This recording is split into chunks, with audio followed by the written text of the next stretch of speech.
Hello, in England today we're doing some antiques, we've done some pictures, now we're doing a couple of porcelain vases.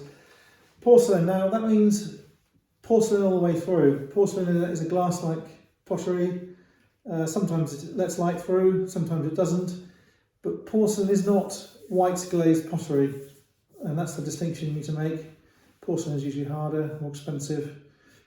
The finer pots tend to be made of porcelain, so try to avoid white glazed pottery which looks like porcelain, which isn't porcelain. Right, so we have a vase. That's the sound you want. You want it to be like a bell. That means it's not cracked, it means it's not got any problems. And that's the first thing to look for when you're inspecting these items. Now, if it's restored, that tends to not ring like that because the restoration is usually done with quite a pasty filler. The colours usually are not so bright, and if you use your fingernails or fingers to chase the edges around you'll notice that if it's restored, the sound changes, the feel changes. And if you suspect a piece is restored because the painting isn't as good or the colour is not as good, then you have to tap your tooth on it. If it gives immediate resistance and it's cold, then it's going to be as the rest of it is. If it gives a bit of resistance and it's soft and dull, then it's likely to be restoration. So you have got, if you take your time, you will be able to look for restoration and find out whether it's got it. And I'd say in England at the moment, if you're buying an oriental vase, 30 or 40% of them will be restored. It's very hard to spot them, but you need to try and eliminate them, or at least know that they are subject to marking down in price to reflect the fact they're still restored. Dark sale rings is a horrible habit of auctions having very poor lighting. I'm not suggesting it's deliberate, but it does mean you're really up against it sometimes in these sale rings. If they're dark and cramped and stuffed in, you need really good lighting, and you need to take your time. And as I say, in a sale ring often you're channeled through like cattle and not given much chance to have a look. But if you're spending €200 or €300, why not? Why not have a good look?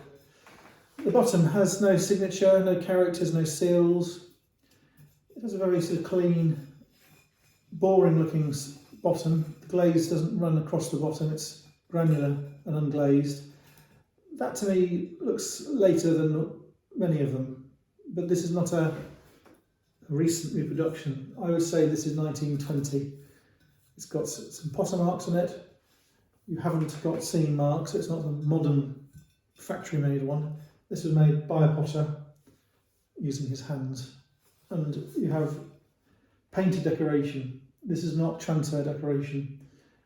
The easiest way to work out whether it's transfer decoration is to compare the actual images, and if they're identical, then it's likely to be a transfer.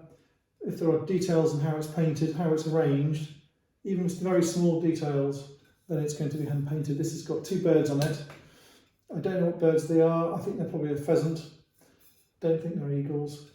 They're different, but they're the same shape, but they are not the same, so they're not transfers.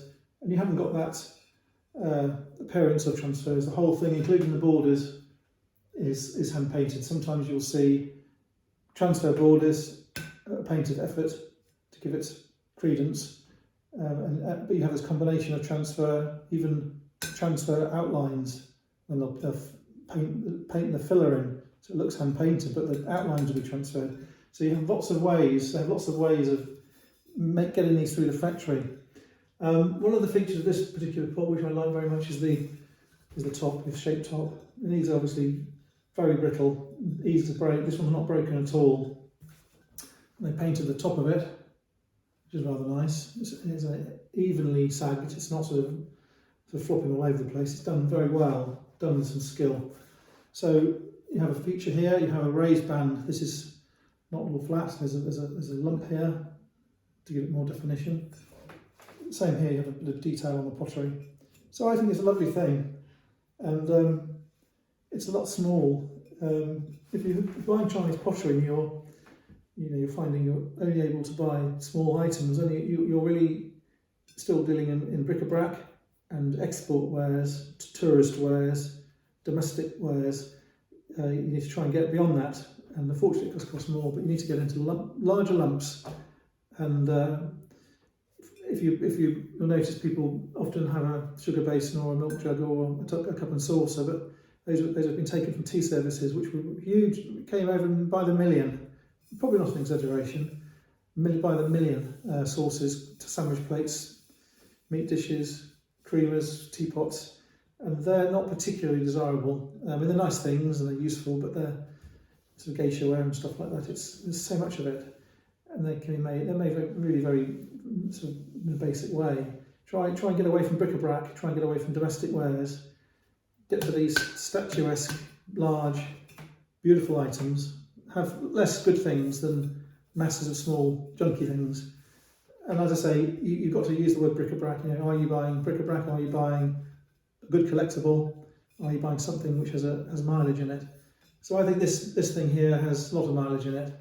It's not damaged. It's a handsome, beautiful shape. Lots of interest. They haven't been stingy on the colour. They haven't just put colour on certain areas. The whole thing is coloured. As I say, they've gone to some trouble on it, getting the rim nice. It's not been pressed out of a machine, and it has no seams. So there's a lot of very good features. It ticks a lot of boxes. If it was older, very, very old, then you'd be adding lots of zeros to it. But this is a Edwardian, perhaps, era, late Victorian era vase, and it's on our website. This is for collection in England. Thank you.